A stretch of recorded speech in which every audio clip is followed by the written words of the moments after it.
சிறப்பு தள்ளுபடி கொடுத்தும் 20 விழுக்காட்டினர் மட்டுமே சம்மன்களை செலுத்தியுள்ளனர். பத்துகவானில் புதிதாக கட்டிய சாலையில் சரிவு, முழு செலவையும் ஏற்கும் ஒப்பந்ததாரர்கள். மலாய்க்காரர்களுக்கு தூன் மகாதீர் கூறியது போல மலாய்க்காரர் அல்லாதோருக்கும் ஒரு புதிய குடை தேவை என்கிறார் ராமசாமி. பூசாட் பண்டார் பூச்சோங் எல்ஆர்டியில் தைவான் நபர் மரணம், குற்ற அம்சங்கள் இல்லை என போலீஸ் தகவல்.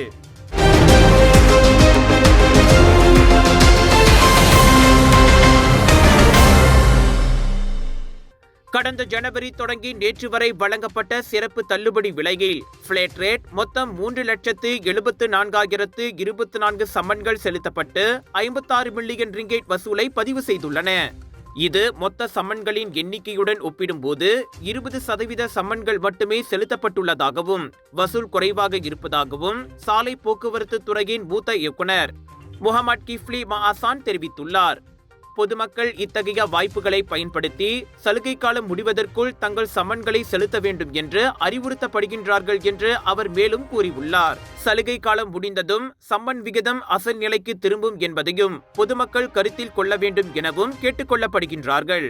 பிரம்மாண்ட அரங்கம், 10 ஃபெஸ்டிவல்ஸ், 100க்கும் அதிகமான நட்சத்திர கலைஞர்கள், ஆயிரக்கணக்கான போட்டியாளர்கள், லட்சக்கணக்கான பார்வையாளர்கள், மில்லியன் கணக்கான சாய்ஸஸ், இவை அனைத்தும் நாட்டின் தலை சிறந்த மற்றும் புகழ்பெற்ற இந்திய எக்ஸிபிஷன் ஏற்பாட்டாளரான colours of India Vijay TV media பண்டராக இணைந்து வழங்கும் பிரம்மாண்டத்தின் உச்சக்கட்டம் beyond international Indian expo 4 to 8 June வரை KSL Esplanade mall, Bandar Bestari, கிளாங்கில். இதுவரை இல்லாத பிக் சேல், பிக் டிஸ்கவுண்ட்.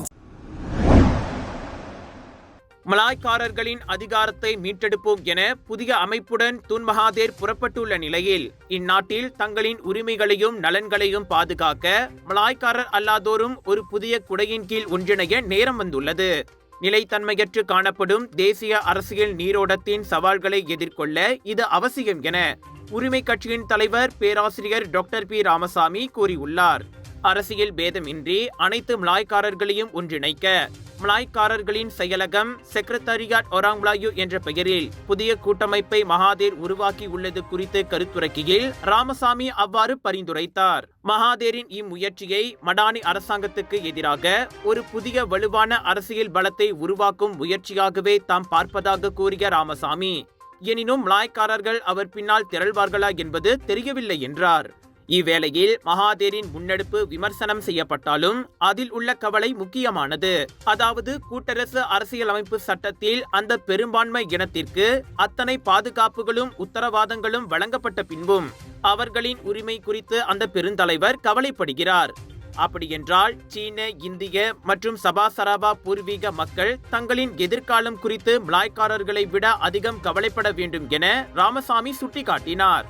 இது உணர்த்தும் இன்னொரு பாடம், இனங்களின் உரிமைகளுக்கு என்னதான் அரசமைப்பு சட்டத்தில் உத்தரவாதங்கள் அளிக்கப்பட்டாலும் அவை முறையாக அமல்படுத்தப்படாவிட்டால் மலாய்க்காரர்கள் மட்டுமின்றி மலாய்க்காரர் அல்லாத அனைத்து மலேசியர்களையும் அது பாதிக்கும் என்பதே.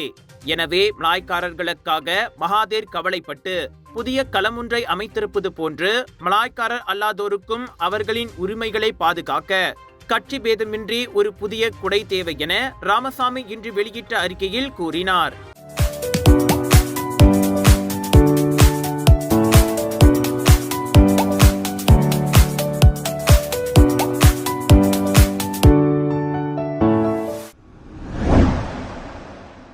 நேற்று ஜலான் பத்துகவான் P149 சாலைக்கும் பாலத்திற்கும் இடையில் புதிதாக கட்டப்பட்ட இணைப்பு பகுதியில் நிலம் சரிந்த சம்பவம் தொடர்பில் புகார்கள் வந்துள்ளதாக மாநில உள்கட்டமைப்பு, போக்குவரத்து மற்றும் டிஜிட்டல் தலைவர் ஜைரில் கீர் ஜோஹாரி தெரிவித்துள்ளார். இச்சம்பவத்திற்கான காரணத்தை கண்டறிய பினாங்கு மேம்பாட்டுக் கழகம் PDC மற்றும் ஒப்பந்தக்காரர்களுக்கான விசாரணை நடந்து வருவது குறிப்பிடத்தக்கது. மேலும் விபத்துகளை தடுக்க சீரற்ற சாலை எச்சரிக்கை பலகைகளை நிறுவுவதன் மூலம் PDC உடனடி நடவடிக்கையை எடுத்துள்ளது என்று மேலும் அவர் கூறியுள்ளார். எதிர்காலத்தில் சரிவு ஏற்படாதவாறு வலுவான சாலை நிலைத்தன்மையை உறுதி செய்வதையும் பழுது பார்க்கும் செலவுகள் முழுவதையும் ஒப்பந்தக்காரர்கள் ஏற்பார்கள் என்பதை ஜோஹாரி அறிவித்துள்ளார். கலர்ஸ் ஆஃப் இந்தியாவின் பேரா global Indian shopping expo and viral food festival 11 15 June வரை ஏயோன் பிக் ஃபாலின் ஈப்போ பேராக்கேல் 100க்கும் அதிகமான பூத்கள் 80% வரை டிஸ்கவுண்ட் என கலக்கலான ஷாப்பிங் கார்னிவல்.